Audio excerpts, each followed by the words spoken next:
Praise the Lord. திரு பாடல்கள் 95 இறை வார்த்தை 8. உங்கள் இதயத்தை கடினப்படுத்திக் கொள்ளாதீர்கள். ஆம், எங்கள் அன்பின் பரலோக தகப்பனே, தாயும் தந்தையுமாய் எங்களை வழிநடத்துகிறவரே, உமக்கு கொடான கொடி நன்றியப்பா. நன்றியப்பா, மை துதிக்கிறோம், ஆராதிக்கிறோப்பா. அதிசயமானவைகளை செய்தவரே மை ஆராதிக்கிறோம். ஏழைகளுக்கு பலனே மை ஆராதிக்கிறோம். எருசலேமிலும் ஆளுகை செய்பவரே மை ஆராதிக்கிறோம். சியோன் மலையிலும் ஆளுகை செய்பவரே மை ஆராதிக்கிறோம். ரட்சிப்பினால் களிகூர்ந்து மகிழச் செய்பவரே மை ஆராதிக்கிறோம். நித்திய கண்மலையாய் இருக்கிறவரே மை ஆராதிக்கிறோம். ஆபிரகாமை மீட்டு கொண்டவரே மை ஆராதிக்கிறோம். யாக்கோபின் பரிசுத்தரே மை ஆராதிக்கிறோம். மழையை தருபவரே மை ஆராதிக்கிறோம். ஞானம் உள்ளவரே மை ஆராதிக்கிறோம். சோர்ந்து போகாதவரே மை ஆராதிக்கிறோம்.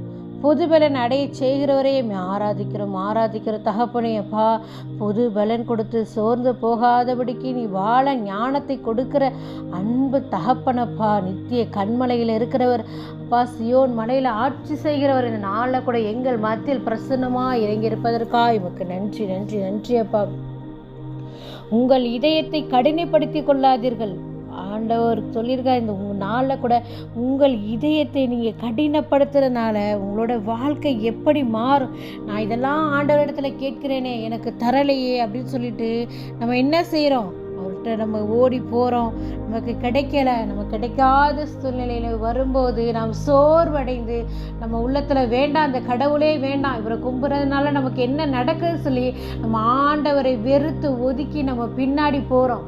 ஆனால் ஆண்டவர் சொல்ல, உங்கள் இதயத்தை நீங்கள் கடினப்படுத்தி கொள்ளாதீர்கள். உங்கள் இல்லத்தில் இருக செய்கிற தேவன் இல்லை, நான் எப்பொழுதும் உன்னோடு இருக்கிற தேவன். நான் உன் உள்ளத்தில் குடியிருக்கிறேன். அப்போ உன்னுடைய உள்ளம் எப்படிப்பட்டதாக இருக்கும்? ஏழையின் உள்ளத்தோர் பேர் பெற்றோர் என்றது போல ஏழ்மையான உள்ளமாய் உங்களுடைய உள்ளம் இருக்கும்போது மட்டும்தான் அந்த இடத்துல ஆவியான பிரசனம் ஆண்டவர் உம்மோட உள்ளத்தில் தங்க முடியும். நம்ம இந்த நாளில் நம்ம கடினப்படுத்திக்கிட்டு நம்ம தேவைகளுக்கு நடக்கலை, நம்ம கேட்ட காரியங்கள் நமக்கு கிடைக்கலன்னு சொல்லிட்டு நம்ம கடவுளே இல்லைடா, என்னை கைவிட்டுட்டார் அப்படின்னு சொல்கிற சூழ்நிலையில் நம்ம வாழ்ந்துட்டுருக்கோம். ஆண்டவர் அப்படிப்பட்ட தேவன் கிடையாது. நாம் அவருடைய பிள்ளைகள். இந்த உலகத்தை படைச்சி எல்லாவற்றையும் ஆள செய்திருக்கிறார். மலர், செடி, கொடிகள், காட்டு விலங்குகள், பறவைகள் எல்லாவற்றையும் நமக்கு உணவாக கொடுத்திருக்கிறார். நாம் தனிமையாக இருப்பது நல்லதுல கூட துணியை கூட ஆண்டவர் தேவன் நமக்கு அற்புதமாய் கொடுத்திருக்கிறார். அப்போ நம்முடைய உள்ளம் எப்படி இருக்கணும்? ஒவ்வொரு நாளும் நம்மளை வழிநடத்துக்கிறார்.